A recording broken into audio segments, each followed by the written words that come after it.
રાહુલ ગાંધીની ન્યાય યાત્રાનો ગુજરાતમાં ત્રીજો દિવસ છે। છોટાઉદેપુરના બોડેલીથી રાહુલ ગાંધીની ન્યાય યાત્રાનો પ્રારંભ થયો છે।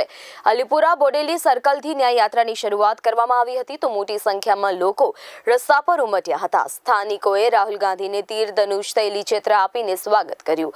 રાહુલ ગાંધીની ભારત જોડો ન્યાય યાત્રામાં જે રીતે જનસમર્થન અને લોકોનું અભિવાદન મળી રહ્યું છે તે દ્રશ્યથી દેખાઈ રહ્યું છે કે મધ્ય અને દક્ષિણ ગુજરાતની લોકસભા બેઠકો પર કોંગ્રેસનું મતદારો પર પ્રભુત્વ રહે તો નવાઈ નહીં। રાહુલ ગાંધી એક એવા નેતા છે કે જે હંમેશા દલ સે આગે દેશ છે અને અત્યારે તમે જોશો કે એની હરેક વાતમાં એક જ વાત આવે છે કે જે લોકોને ન્યાય નથી મળતો। દેશ આખો ગરીબ હતો એ ગરીબીમાંથી ખૂબ લોકો બહાર આવી ગયા પણ જે ગરીબ રહી ગયા છે એના ઉપર આપણે નજર રાખવી જોઈએ જો દેશને વિકસિત દેશ કરવો હોય તો। એટલે એમણે ન્યાય યાત્રા નામ આપી અને કાઢી છે। આ દેશના સંવિધાનની અંદરના જે સિદ્ધાંતો છે ત્યાં દેશની ધરોહર છે એ દેશની ધરોહર છે પ્રેમ સદભાવ સૌ બધાને સાથે રાખી બધાને ન્યાય મળે તેની વાત છે અને રાહુલજી પણ ભારત જોડો ન્યાય યાત્રાના માધ્યમથી આ દેશના યુવાનોને ન્યાય મળે હર હાથને કામ મળે એ વાત લઈને રાહુલજી નીકળ્યા છે અને એના માટે રાહુલજીએ જે યુવા ન્યાયની વાત કરી છે એની સાથે સાથે ખેડૂત ન્યાયની પણ વાત કરી છે।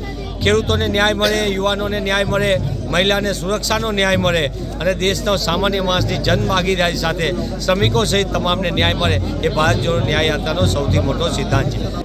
ભારત જોડો ન્યાય યાત્રાની ઝાલોદથી શરૂઆત થઈ ગુજરાત રાજ્યમાં। જ્યાં જ્યાં રાહુલજી આગળ વધતા જાય છે જનસેલાબ જોડાતો જાય છે। જે ઉત્સાહ લોકોમાં જોવા મળે છે મોટી સંખ્યામાં અત્યારે આ નસવાડી જેવા નાનકડા ગામમાં પણ મોટી સંખ્યામાં લોકો ઉમટી પડ્યા છે। તમે જુઓ કે જ્યાં જુઓ ત્યાં માણસો રાહુલજીની રાહ જોઈને ઊભા છે। રાહુલજીના 3 ન્યાય આર્થિક ન્યાય સામાજિક ન્યાય અને રાજનૈતિક ન્યાયની વાત જે યુવાનોના રોજગારની વાત હોય અથવા તો જે ખેડૂતોના ન્યાયની વાત હોય આદિવાસીઓના ન્યાયની વાત હોય એ વાત લઈને આજે રાહુલજી જ્યારે નીકળ્યા છે એને સમર્થન આપવા ગુજરાત રાજ્યના મોટી સંખ્યામાં યુવાનો ખેડૂતો મહિલાઓ આ મોટી વેપારીઓ મોટી સંખ્યામાં ઉમટ્યા છે।